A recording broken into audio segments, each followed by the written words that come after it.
Bonjour, bienvenue dans le cours Maths 3053 qui est un cours de géométrie. Dans ce cours, il y a deux parties. La première partie, ça va être des expressions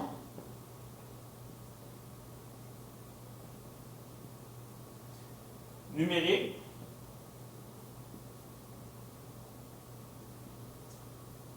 et algébriques.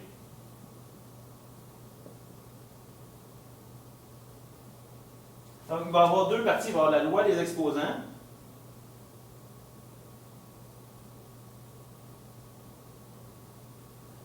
Et l'autre partie qui est à l'intérieur, c'est les nombres rationnels et les irrationnels.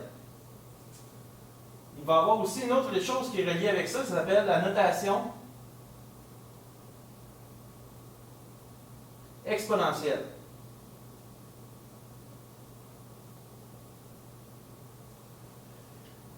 Ça va nous permettre de soit faire des gros chiffres ou des petits chiffres. Ça, c'était la première partie qu'on va voir.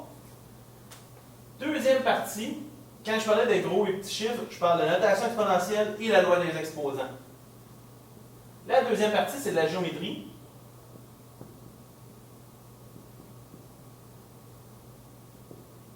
Donc, l'étude des formes.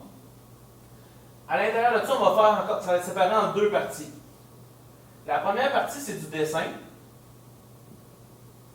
Dans le dessin, on va faire trois formes de dessin. On va faire la forme orthogonale.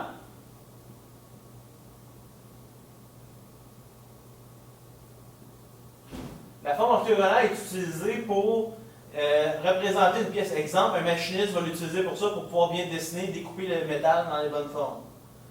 La deuxième forme, c'est la cavalière. Cette forme-là, on la voit souvent parce que ça nous donne un effet de profondeur. Souvent, on va prendre l'exemple d'une maison sur un dessin pour donner la profondeur. C'est ça exactement la forme cavalière. Et la troisième, c'est isométrique. La forme isométrique, qu'est-ce que c'est? C'est qu'on va la regarder comme si on était sur un coin vers l'avant. Et c'est utilisé, par exemple, dans les jeux vidéo pour avoir une troisième dimension. C'est une des applications qui a été utilisée que vous avez peut-être déjà vues. On va travailler les trois. Les trois sont utiles en mathématiques dans différents domaines. Ceux que j'ai nommés, c'est juste des exemples. L'autre partie qu'on va voir avec le dessin, c'est qu'on va calculer qu'est-ce qu'on voit sur les dessins. Donc, on va voir les aires, les volumes. On va faire aussi des volumes décomposables. On n'aura pas des solides réguliers comme un cube. On va avoir, exemple, un cylindre avec un cône par-dessus qui donnerait quelque chose comme ça. Donc, ça ici, ça va être les aires et volumes décomposables.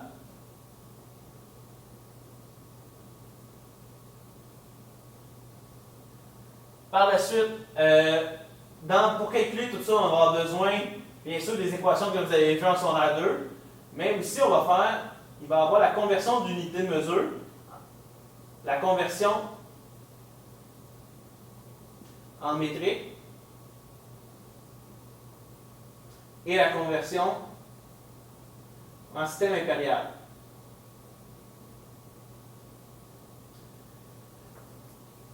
Dans le monde, présentement, on utilise la conversion métrique. Il y a quelques domaines que l'impérial est encore utilisé, c'est pour ça qu'on va voir les deux.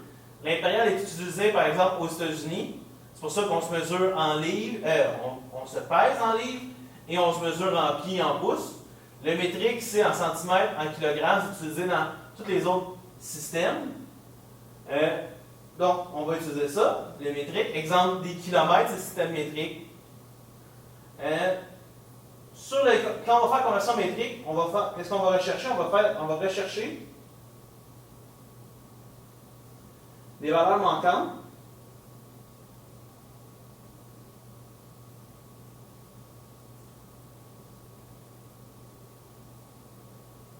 Quand je parle de valeurs manquantes, c'est par exemple, je vais chercher c'est quoi la hauteur de mon silo à grains pour savoir c'est quoi, quand je prends l'exemple que j'avais ici, c'est quoi la hauteur ici si je veux avoir tant de grains à l'intérieur.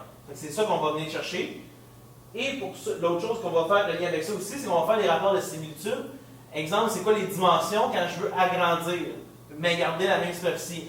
Imaginez un peu les poupées russes. Je veux avoir la même base pour que ce soit semblable quand j'ai grandi ou j'ai rétréci. Mais le combien, c'est combien la mesure va être de plus, l'air de plus, le volume de plus, c'est ça qu'on va regarder. Fait que les rapports de similitude.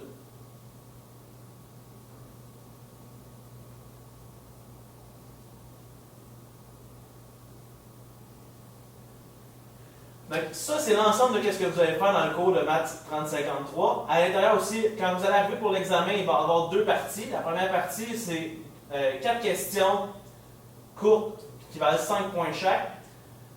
Il va y avoir 3 questions longues qui vont valoir 80% en moyenne. Les questions longues, qu'est-ce qu'on va faire? C'est qu'on va rechercher quelles informations, vos stratégies que vous allez remplir. Laissez vos traces, s'il vous plaît, ça va vous aider grandement. Oui, ça m'aide à corriger, mais ça vous aide surtout vous à avoir plus de points. Fait que laissez vos traces, parce que si vous faites une erreur, on va pouvoir retracer c'est quoi l'erreur et continuer. Si vous allez avoir toutes ces différentes stratégies-là ici et contenues. Donc, c'est pas mal ça pour le cours Maths 3053. Amusez-vous.